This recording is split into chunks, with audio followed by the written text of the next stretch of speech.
ये video HURL की non executive post से रिलेटेड है।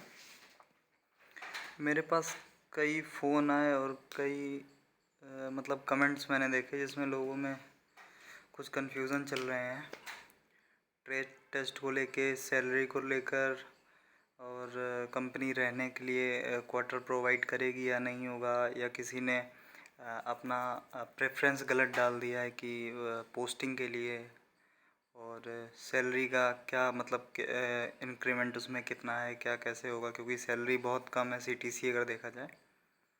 और इसके बाद अलाउंसेस क्या क्या हैं, तो इन्हीं सारी बातों पे आज बात करते हैं एक एक करके। तो देखिए, सबसे पहला तो आपने देख भी लिया होगा शायद यूट्यूब पे, ट्रेड टेस्ट के लिए आपको ईमेल आना स्टार्ट हो गया है।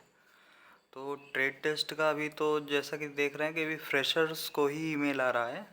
शायद अभी एक्सपीरियंस में मेरा जितने लोगों से बात हुआ है, अभी किसी के पास भी एक्सपीरियंस होल्डर जो भी हैं उनके पास अभी मेल नहीं आया हुआ है। तो अगर ऐसा कोई कैंडिडेट हो जो एक्सपीरियंस हो और उसको मेल आया हो ट्रेड टेस्ट के लिए, तो वो कमेंट करके ज़रा बताएं मेरे को। और इसके बाद दूसरी चीज़ जो मेन सबसे ज़्यादा पूछा जा रहा सैलरी के लिए, कि सैलरी कितना होगा, और कुछ लोग तो बोल रहे हैं सैलरी बहुत कम है, कोई ज्वाइन नहीं करेगा। तो वो भी मैं आज आपको बता देता हूँ कि आपकी सैलरी वगैरह कितनी होगी। मैं कोई फिक्स तो नहीं बता पाऊँगा, लेकिन आपको एक आइडिया दे दूँगा कि इतना इतना होगा।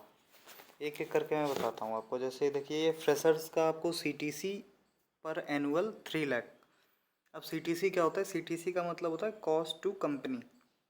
मतलब आप जिस कंपनी में काम कर रहे हो, वो कंपनी आपके ऊपर जितना भी पैसा खर्च कर रही है, वो सारा कुछ कॉस्ट टू कंपनी के ऊपर आता है। एक जो भी आपका कुछ भी आपको जैसे सैलरी में आपको कंपनी आपको DA दे रही है, चारे दे रही है, बेसिक दे रही है, इसके बाद PF जो आपका कट रहा है, प्लस आपका जो PF कंपनी पे कर रही है, वो भी CTC के अंदर इंक्लूड होता है। ठीक है। तो जैसे अब मान लीजिए कि अगर किसी का 3 लाख का ये पैकेज है, तो ये आपका मंथली जो सैलरी आएगा, ये लगभग लगभग आपका पड़ेगा 19 से 20 हज़ार रुपये इन हैंड, जो अकाउंट में आपके सैलरी आएगी आफ्टर डिडक्शन। क्योंकि इसमें देखिए, आपका जो 3 लाख का है, इसका अगर आप कन्वर्ट करेंगे तो ये आपका एक मंथ का 25 हज़ार रुपये इसका पड़ेगा। और इसके बाद इसमें डिडक्ट 12% आपका PF कटेगा, 12% कंपनी आपको देगी, वो भी CTC में इंक्लूड है। तो उस हिसाब से देखा जाए तो ये आपका लगभग 18 से 19 हज़ार रुपये आएगा। ठीक है। इसके बाद जो अब हैं 5 साल एक्सपीरियंस में, तो उन लोगों को जो सैलरी बन रहा है, ये आपका आएगा लगभग 25 से 27 हज़ार रुपये। और इसके बाद जो 10 साल एक्सपीरियंस में है,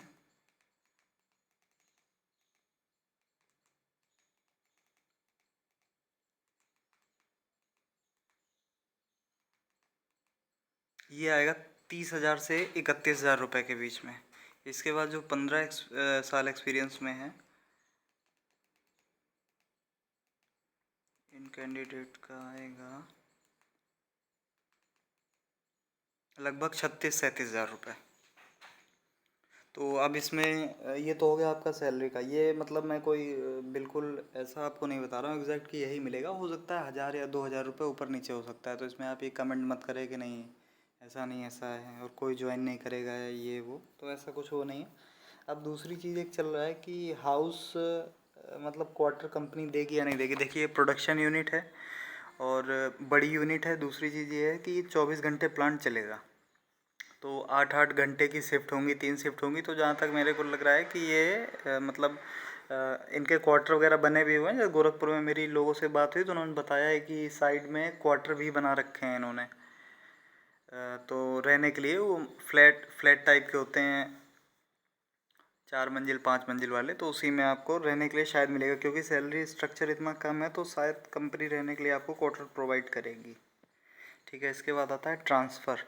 ट्रांसफ़र में लोग बोल रहे हैं कि जैसे कि उन्होंने मतलब पहले पोस्ट कुछ और डाल दिए, दूसरी कुछ और डाल दिए। तो ये तो ट्रांसफ़र का तो देखिए ऐसा है कि जब तक 1 साल का आपका प्रोबेशन पीरियड है, प्रोबेशन पीरियड में तो आपका ट्रांसफ़र नहीं हो सकता है।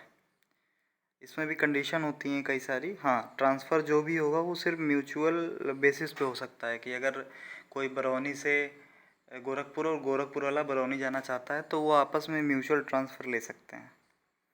ठीक है, इसके बाद सैलरी इंक्रीमेंट का था, तो सैलरी इंक्रीमेंट आपका ईयरली बेसिक पे 3% इंक्रीमेंट होगा आपका।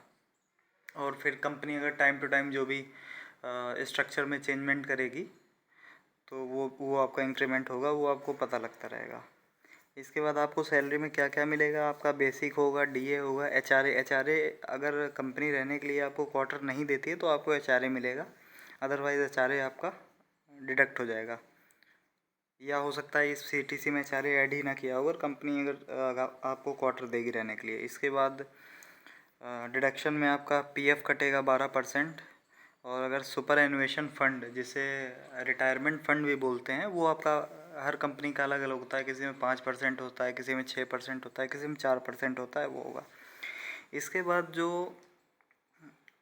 आपका पीआरपी एक होता है, इसे बोलते हैं परफॉर्मेंस रिलेटेड पेमेंट। तो ये कंपनी ने कितना प्रॉफिट किया है या कंपनी की ग्रोथ कैसी है, उस हिसाब से आपको ये पीआरपी मिलता है। ये साल के आखिरी में जब कंपनी की रेटिंग वगैरह होती है, कितना प्रॉफिट वगैरह होता है, फिर वो इंडिविजुअल को उस हिसाब से अलग अलग पीआरपी सबको मिलता है कि जिसको जितना देना होगा सैलरी स्ट्रक्चर के हिसाब से, उस हिसाब से। और ये बोनस नहीं है, बोनस आपका अलग होता है और पीआरपी अलग होता है। तो ये सारे क्वेश्चन चल रहे थे। और ट्रेड टेस्ट के बारे में भी ज़्यादा डिटेल में तो मेरे को भी कुछ पता नहीं लगा है। जैसे मेरे को कुछ पता लगेगा ज़्यादा डिटेल में, मैं आपको फिर से वीडियो बना के डाल दूँगा। ये छोटे छोटे कुछ सवाल ऐसे आ रहे थे, बहुत सारा इसमें कन्फ्यूज़न हो रहा था, तो मैंने सोचा एक वीडियो बना के डाल देते हैं। ठीक है, ओके, थैंक यू।